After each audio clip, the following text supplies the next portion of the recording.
Hello বন্ধুরা, আজকের recipe ছোট মাছ দিয়ে মিষ্টি কুমড়া ভাজি। ছোট মাছের যে কত উপকারিতা তা বলে শেষ করা যাবে না। পুঁটি, মোরলা, কাসকি, মুখা, বিভিন্ন রকম মাছ। মাছ খেতে যেমন সুস্বাদু, তেমনি এইসব মাছের ভরপুর মাত্রায় আছে প্রোটিন, ভিটামিন, প্রয়োজনীয় খনিজ, ওমেগা 3 ফ্যাটি অ্যাসিড।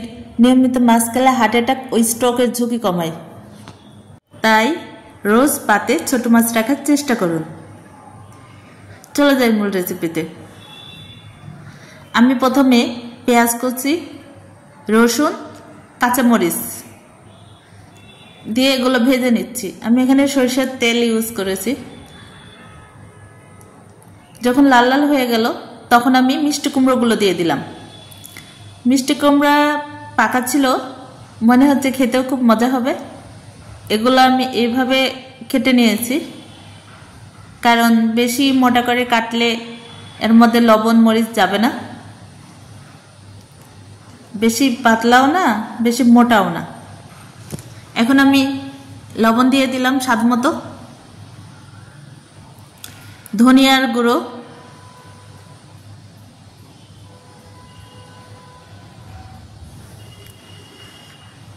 জিরার গুঁড়ো, হলুদের গুঁড়ো, আদা পেস্ট, সবগুলো দিয়ে এগুলো ভালো করে নাড়তে হবে। কাঁচা অবস্থাতে খুব ভালো করে নাড়াচাড়া করতে হবে, সব দিকে ছড়িয়ে দিয়ে নাড়তে হবে। আমি মিষ্টি কুমড়া প্রায় রান্না করি, যে কোনো রকমভাবে মিষ্টি কুমড়া খেতে আমার ভালো লাগে। সবজি হিসেবে মিষ্টি কুমড়া সুপরিচিত, এটি 12 মাসই পাওয়া যায়। মিষ্টি কুমড়ার মধ্যে অনেক পুষ্টি আছে। রোগ প্রতিরোধ ক্ষমতা বাড়ায়, সর্দি কাশি বা ঠান্ডা লাগলে প্রতিরোধ করে, ওজন কমায়, উচ্চ রক্তচাপ নিয়ন্ত্রণ করে, চোখ সুস্থ রাখে, ত্বক উজ্জ্বল করে। অ্যালার্জির সমস্যা না থাকলে আপনারা মিষ্টি কুমড়া খেতে পারেন। মিষ্টি কুমড়া খেতেও খুব মজা লাগে। যাই হোক, আমি কিছুক্ষণ ঢাকনা দিয়ে দিয়েছিলাম। এখন আমি ঢাকনা খোলা রেখে রান্না করব। দেখুন, মিষ্টি কুমড়া থেকে পানি বের হয়েছে।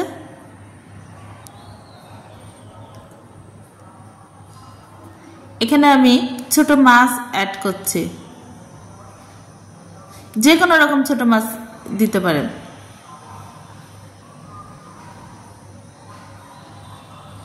ছোট মাছটা খুব বেশি পরিমাণ দিতে হবে না, তবে যতটুকু আপনাদের ইচ্ছা।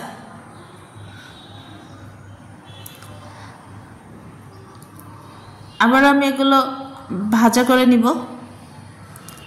ছোট মাছ রান্না করতে বেশিক্ষণ সময় লাগে না।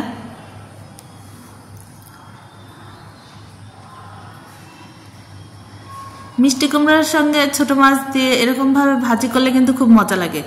এখানে আপনি চিংড়ি মাছ ইউজ করতে পারেন বা অন্য যে কোনো মাছই ভালো লাগে।